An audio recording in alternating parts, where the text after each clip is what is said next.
the student who became a Welsh bard at 19. An Indian student won acclaim in Wales as a bard and became the first woman to get a law degree from University College London. And although racial prejudice brought a heartbreaking end to a 3-year relationship, she never went home, writes Andrew Whitehead.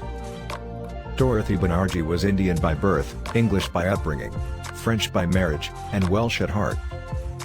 To put it another way, she was the perpetual outsider, sometimes by chance, and at other times by choice. Even the moment of her greatest achievement in 1914, winning one of Wales's most prestigious cultural prizes while still a teenager, is notable above all because she was so obviously not Welsh. In India, Dorothy Bonarjee and her family stood apart, by class, culture and religion. They were upper-caste Bengali brahmins, but Dorothy spent her childhood living a simple life on the family estate hundreds of miles away from Bengal in Rampur, near India's border with Nepal. Dorothy's life changed utterly in 1904 when, along with her brothers, Bertie and Neil, she was sent to London for her schooling. Dorothy's parents, both of whom had spent time in Britain, wanted their children to be, like them, part of the England returned who were increasingly running India on behalf of the imperial power. Among the Indian elite, this British experience had something of the snob value of a peerage in Great Britain, one of the Bonarjee clan remarked. A photograph survives of the 3 young Bonarjees at about the time they arrived in London. Dorothy looks demure in a white dress with a black ribbon in her hair. It's a statement of how English they had become, even though the world around would always see them as Indian.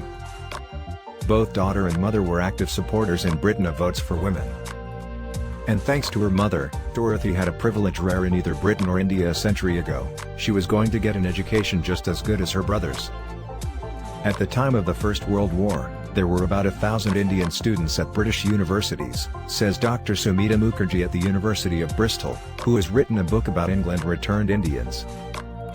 But according to family folklore, she found London too snobbish and so opted instead for the University College of Wales in the largely Welsh-speaking seaside town of Aberystwyth. And her brother Bertie also enrolled there, in part to serve as his sister's chaperone. Dorothy's decision may well have been shaped by the progressive reputation of the college. A major foundational principle for the establishment of the University College at Aberystwyth was that all religious persuasions and cultural backgrounds were welcome, says Dr. Susan Davis, an archivist and historian at what is now Aberystwyth University.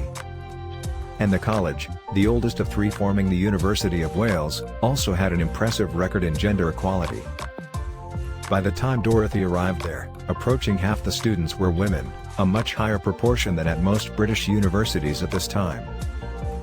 By the time of her graduation ceremony in 1916, when many of the men were fighting in Flanders and France, women were in a clear majority. Dorothy was clearly a popular student, taking a prominent role in the literary and debating society and helping edit the college journal. Her big moment came in February 1914 at the college's annual Eisteddfod, a pageant and celebration of Welsh culture in which writers and musicians competed for prizes. While this was not as prestigious as the national Eisteddfod, it was a major cultural event in the country's Welsh-speaking heartlands. Entrants for the main competition, poetry in the traditional Welsh style, had a chance to win an imposing hand-carved oak chair.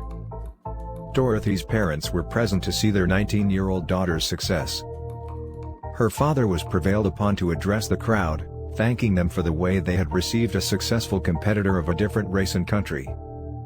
If India had given birth to a poet, he declared, Wales had educated her and given her an opportunity to develop her poetic instincts. Dorothy Bonarjee was the first foreign student and the first woman to triumph at the college Eisteddfod. This was a landmark achievement. The first woman to win the chair at the national Eisteddfod came as recently as 2001. She loved the Welsh, says her niece Sheila Bonarjee. She couldn't speak Welsh, so she was always an outsider in that sense. However, Dorothy endured heartbreak at Aberystwyth as well as acclaim. Sheila Bonarjee still has the battered black exercise book in which her aunt collated her verse. She was distraught, Sheila says, recalling the confidences her aunt shared about that failed romance. Dorothy had got used to being the outsider, but there could be a painful price to pay for being different. Indians in general, it must be said, along with other colored races, were not popular in the university, he wrote. From Aberystwyth, She and Bertie returned to London, where both took a second-degree course. Again, she was a trailblazer, the first woman student at University College London to be awarded a law degree. The family then expected the youngsters to return and make their lives and careers in India. She was free-spirited and committed to women's equality, not someone who would easily consent to a marriage arranged by her family in India.